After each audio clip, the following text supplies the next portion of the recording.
Hey guys, Furum here, and today I'm going to be testing the Shelby Cobra 427 in multiplayer in Forza Horizon 4. This car used to be one of the multiplayer kings in Asphalt 8, so I wanted to test it in Forza 2. I'm going to be using two tunes in this video. In the last couple of races I'll be using Ardno's tune, but in the first race I'm going to be using TWR Apex's tune. Please consider subscribing if you haven't already, and be sure to check out my new Furum Clips channel. The link to that will be in the description, and I hope you enjoy these races. So in general, the Shelby Cobra in Forza Horizon 4 is better on circuits than on the longer tracks. This is because its top speed isn't that high, but it does handle pretty well. The first race in this video, as you can see, is on one of the longer road tracks, and it is using a tune, the one by TWR Apex, that is heavier but has more horsepower than Ardno's tune. The last couple of races are going to be on circuits, and they're going to use Ardno's tune, which is lighter but not quite as much horsepower. I did like Ardno's tune better, but this first race was pretty good, so I wanted to include it in the video too. We have a full lobby today. Ardno is joining in his Nissan GTR, Lotica in his Shelby Daytona, Rio and Meaty Potato in their Ford GT40s, Skipper in his Audi TTRS, Vedant and the Bananas also in their GT40s, Flame in his Alfa Romeo TZ2 Carrera GT in his Porsche 959, Tangram in his Mitsubishi GTO,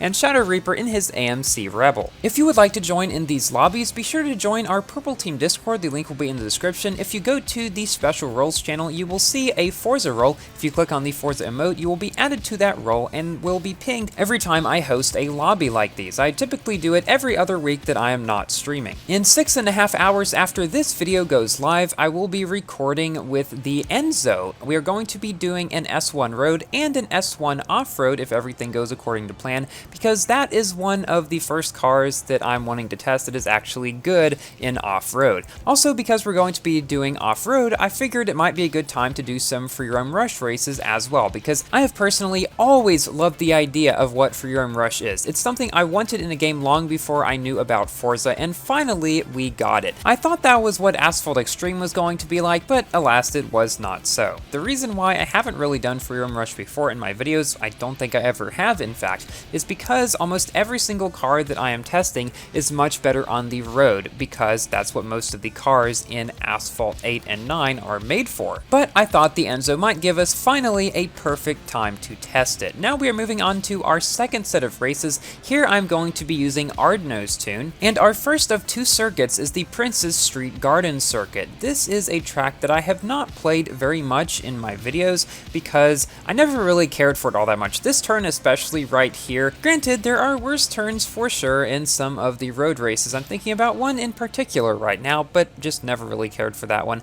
And I've always much more enjoyed the open tracks more than the closed ones, such as this one. I've generally liked the longer racing tracks rather than the circuit ones, just because I feel like it gives more variety and is just more fun overall. However, with a car such as this one that should be better on circuits, I figured it would be a good idea to choose more of them, so maybe we can give this car a bit better look for its performance. The cars people are using have changed up quite a bit this time around. Meaty Potato is in his Cadillac Limo, Tacustado is in his Civic, as well as Skipper Ryu also in his Civic, Ardno is in his Insignia VXR, Shadow Reaper in his GT86, Race Plays in his S2000, Rio in his GT40, Tangram in his Supra, Carrera GT in his M3, and the Bananas in his Volkswagen Sirocco. I admit that I had to look up how to pronounce that one. So I'm sure that you all are aware by this point that Forza Horizon 5 is going to be coming out this November. On November 8th for the standard and deluxe editions, which cost $60 and $80 respectively, and the premium version though, which is the one that I will most likely be purchasing, will be $100 and will be coming out on November 4th, so 4 days early. Within the past week, as I'm recording this, Forza has uploaded some videos to their YouTube channel highlighting different parts about the new game. One of those is a preview of the new upgrade screen.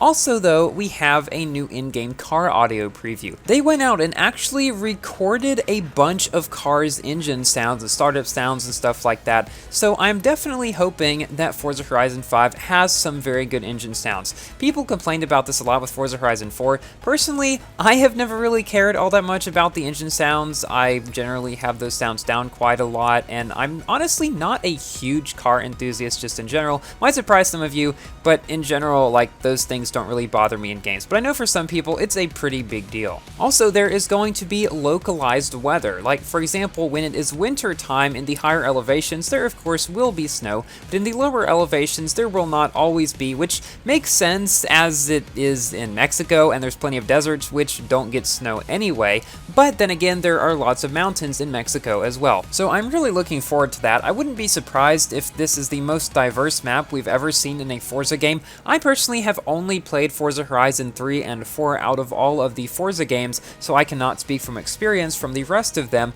but I would hope that with a map that is 50% larger than Forza Horizon 4's, which in and of itself was bigger than 3's, and so on down the list, essentially it's the biggest map we've ever seen in Forza. So hopefully we'll be able to see a ton of different kinds of terrain. I keep wanting to say biomes because that's how we call it in Minecraft. Of course I know that biomes are a thing in real life too, but they mean something a little bit different. Anyways, I'm getting off topic. Forza Horizon 5 will also have the largest number of cars at launch ever. Forza Horizon 4 already had hundreds when it launched, so if Forza Horizon 5 is going to have even more, we know that it's going to be an insane game from the get-go, and I'm fully expecting it to be the best game in the Forza Horizon series so far. I will be pre-ordering it at some point before the game releases, probably closer to the game's release as I like to do. I just generally don't like pre-ordering anything for that matter a long time before it comes out, but honestly I am more likely to do so with Forza Horizon 5 than just about anything else. A few other interesting things to note are that Forza Horizon 5 will have a better story mode than Forza Horizon 4 had. Honestly, Forza Horizon 4 didn't really have a campaign much at all, but Forza Horizon 5 aims to remedy that. Also, it is supposed to have more festival locations and more of a festival atmosphere overall. Also, it will have improved car customization like we haven't seen in a Forza game before. I would not be surprised if Playground Games is trying to make Forza Horizon 5 the most full-fledged and best racing game of all time. They seem to be trying to hit it at every single angle, trying to improve all of the aspects as much as they can, just to make it the best experience for everybody as much as possible. I plan to make a lot of content about the game when it releases, as it is definitely my most anticipated game release of quite a while at this point, and I know you guys will be very interested in it as well. Of course, Asphalt 9 will still remain my main game most likely, and by the way, for anybody who is wondering if I'm going to try the new Asphalt Nitro 2 APK that got leaked, no I am not, because it's not the official release. I don't try leaked stuff like that, don't feel good about it, so I'm not going to be trying that, but when the game fully releases, honestly, I'm not expecting to make videos about it because it's pretty much just a watered down version of Asphalt 9 from what I've seen, but we'll see. For my general review of the Shelby Cobra, it's not really one of the kings of A-Class by any means. However, it can certainly hold its own on circuit tracks in particular, handles very well, the top speed isn't that great, so don't try to go on Colossus with it or something like that. Thank you all so much for watching, please like the video if you have enjoyed, and consider subscribing for more Asphalt and other games content, and I will see you in my next video. Goodbye!